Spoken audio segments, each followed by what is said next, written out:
So often with autoimmune disease and chronic illness, it hurts to move. It hurts to walk. It hurts to hold a dumbbell. Sometimes it hurts to just exist. One major component of healing is movement. This cannot be ignored. You hurt so you can't work out, but the lack of movement increases your pain, and it's this vicious cycle. Luckily, there are strategies to help reduce the pain so that you can break out of that cycle, start moving, and start feeling better. And that's what we're going to talk about in today's episode. Welcome to the Therapeutic Food Solutions podcast. I'm your host, Marian Mitchell. I'm an integrative nutrition health coach, therapeutic diet expert, and founder of The Road to Living Whole. There are many different diets out there. It's hard to know which one is right for you with your chronic illness and autoimmune disease. In this podcast, I'm going to share with you the foundational pieces every single therapeutic diet out there shares, and also how to use the best one for your particular diagnosis. If you've been looking for a meal planning partner, help navigating the complicated healthcare system, and want to feel better quickly, I'm your girl. Grab your kombucha and notebook. Let's dive in. In last week's episode, number 52, with Dr. Diane Mueller, she joined me to talk about strategies to improve your health and combat chronic illness. It was a wealth of information, and today I want to dive deeper into a problem that many people with autoimmune disease and chronic illness struggle with. That problem is pain. It hurts to move. And when you push through it, you're in so much pain the next few days that you really can't move. And then the pain gets worse, so you don't move. Movement is lubrication to the joints. It moves our lymphatic system, which I don't think many of us remember learning about or truly understand about how essential this system is. Movement is essential to healing and healthy living. And today I want to focus on the lymphatic system, and you'll understand how this relates to pain as the episode goes on. Okay, so hang with me. The lymphatic system is complementary to the cardiac system or the circulatory system. It is part of our immune system, and it has many functions, including protecting our body from pathogens, maintaining body fluid levels, and removing cellular waste. Here's how it works. Fluid circulating blood leaks into the tissues of the body by capillary action, right? This carries nutrients to the cells. The fluid bathes the tissue in this fluid, and it collects waste products, bacteria, damaged cells, and then drains them into the lymphatic system through the capillaries and into the lymphatic vessels. These unwanted materials, such as bacteria, damaged cells, pathogens, go in there. And then the lymph then passes into a much larger lymphatic vessel known as lymph ducts. The right lymphatic duct drains the right side of the region, and the much larger left lymphatic duct, known as the thoracic duct, drains the left side of the body.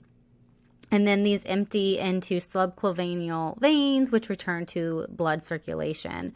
And lymph is moved through the body system by muscle contractions. There is no heart pumping this fluid through the body.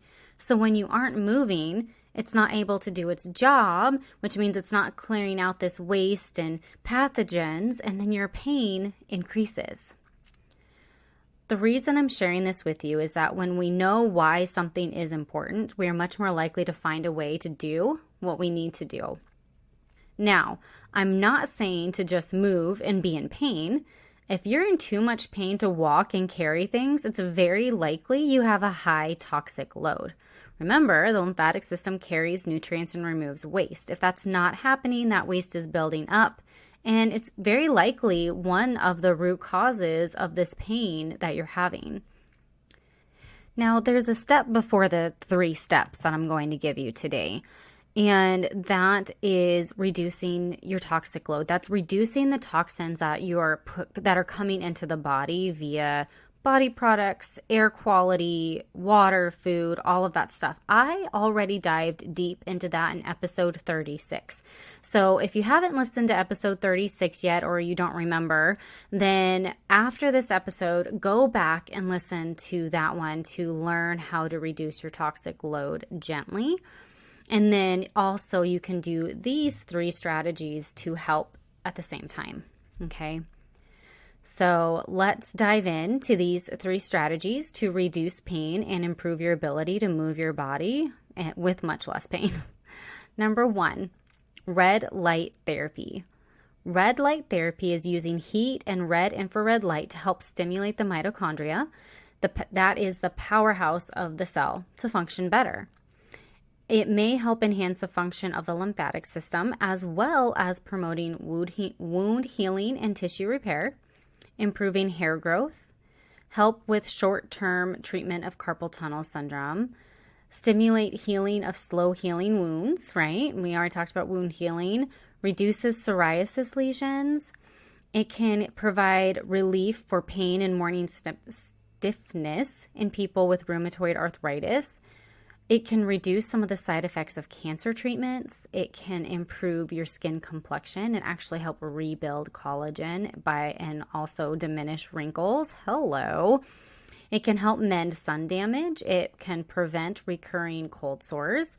It can improve the health of your joints and diminish scars and relieve pain and inflammation in people who have inflamed tendons. And this is just the stuff that's been studied. Imagine all the other things that it helps with. When I look at this, I see the root as being inflammation. You address inflammation and it's going to help with all of these things, right? We just help the body function better. Now, the sun is actually one of the best sources of red infrared light. The problem is people are terrified of skin cancer and avoid the sun as much as possible. If you fall into this category, you do have other options. You don't have to force yourself to go into the sun unprotected if that's something that worries you. You can purchase light boxes that use red infrared lights, and then you sit in front of them, and some people will incorporate stretching and slow yoga in front of them as well.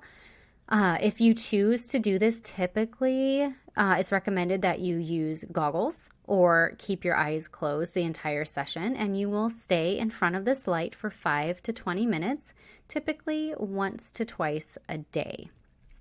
Pretty darn easy. So again, the red light therapy stimulates the lymphatic system and it helps the mitochondria work more effectively to repair the body. So it's going to detox things out, right? And then the heat kind of draws things out and kind of helps get things moving. The second thing that you can do is dry brushing.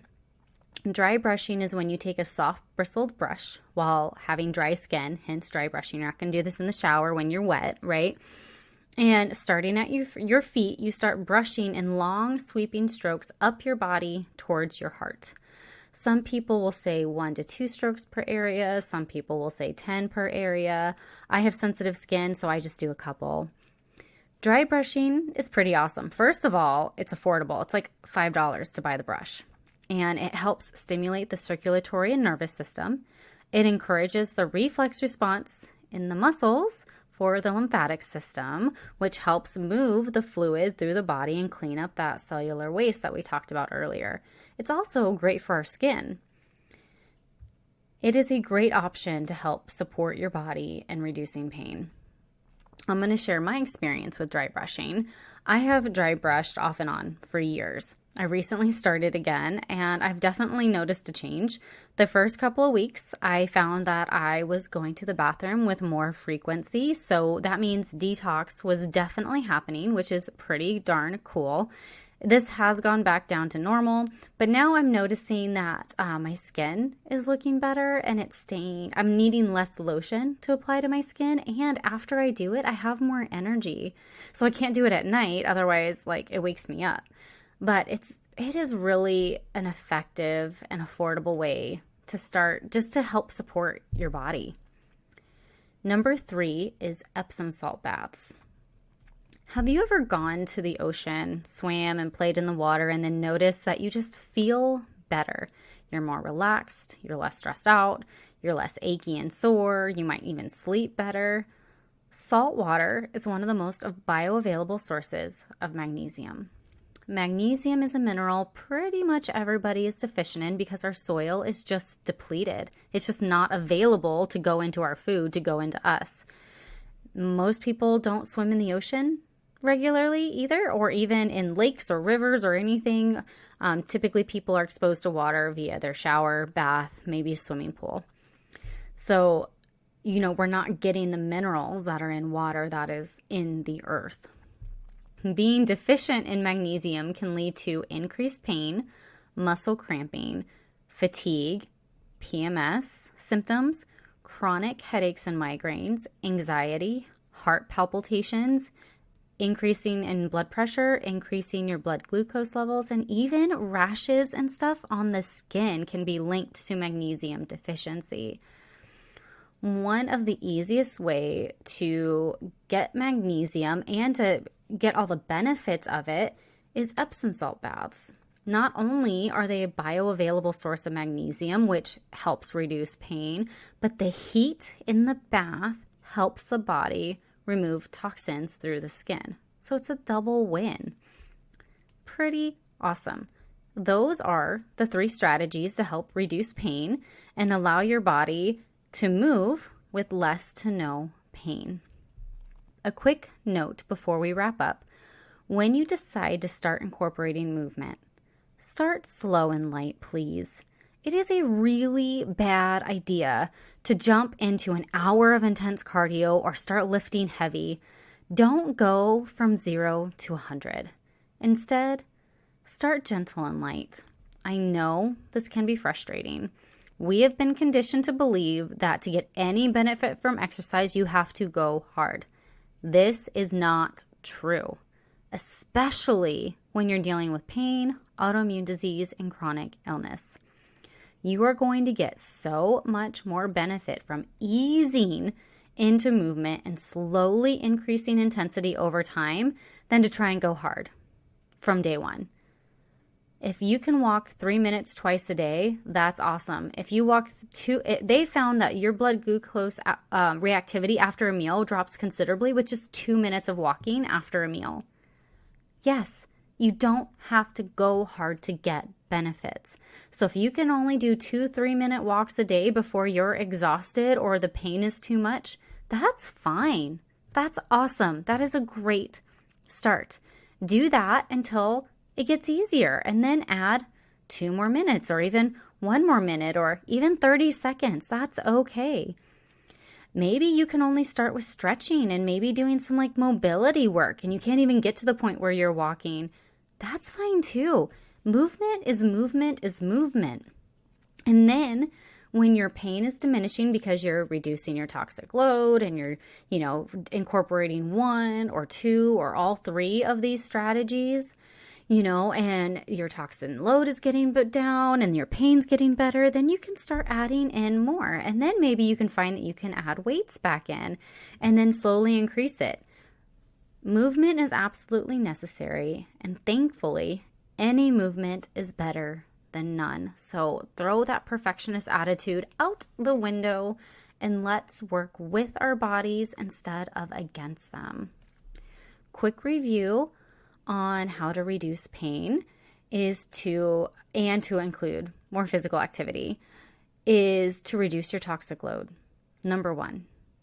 And then number 2 is to incorporate 1, 2, or all 3 of these strategies, which are red light therapy, dry brushing, and Epsom salt baths. And from there, you will find your pain getting better, you'll start feeling better and more energy, and movement will get easier. Thank you so much for hanging out with me today. If you found this episode helpful, would you do me a favor and help others find it by leaving a review, sharing a screenshot on social media, or sharing the link with a friend? By you sharing what you've learned, others are able to find this podcast and join our community. Be sure to check out my website, www.roadtolivingwhole.com, for over 160 delicious recipes, a variety of meal plans, and a blog packed full of even more healthy living tips. If you'd like to learn more about how to work with me as your coach, you can schedule a free consult through www.roadtolivingwhole.com/health-coaching/. Until next time, friend. Bye.